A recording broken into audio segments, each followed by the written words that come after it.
ભારત અને ઓસ્ટ્રેલિયાની semifinal match દરમિયાન સોમવાર રાતે ભુજમાં ક્રેટા કારમાં ચાલતા ક્રિકેટના સટ્ટા બેટિંગ જુગાર ધામનો પર્દાફાશ થયો છે. કચ્છ પોલીસની વિવિધ બ્રાન્ચ અને સ્થાનિક પોલીસને અંધારામાં રાખીને સ્ટેટ મોનિટરિંગ સેલ એટલે કે એસએમસી દ્વારા આ દરોડો પાડવામાં આવ્યો હતો. રેડ દરમિયાન એસએમસી દ્વારા કાર ઉપરાંત મોબાઈલ તેમજ 3 લાખ રોકડા જપ્ત કરવામાં આવ્યા હતા. કચ્છમાં ખાસ કરીને ભુજ તેમજ ગાંધીધામમાં અમુક ભ્રષ્ટ પોલીસ અધિકારીઓ અને કર્મચારીઓના આશીર્વાદથી ક્રિકેટ સટ્ટા બેટિંગનું રેકેટ ચાલી રહ્યું હોવાના લાંબા સમયથી ગણગણાટ હતો.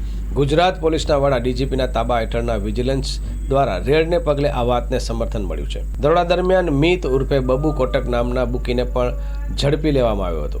હરતી ફરતી કારમાં ચાલતું આ જુગારધામ ભુજ બી ડિવિઝન પોલીસની હદમાં આવતા શહેરના સૌથી ભરચક હોસ્પિટલ રોડથી ઝડપાઈ હોવાનું સૂત્રો જણાવ્યું છે. એટલે હવે જોવાનું એ રહ્યું કે એસએમસીની આ રેડ બાદ કોની ઉપર કાર્યવાહી કરવામાં આવશે. સ્ટોરી બાય કિરણ ગોરી, ભુજ મા ન્યૂઝ.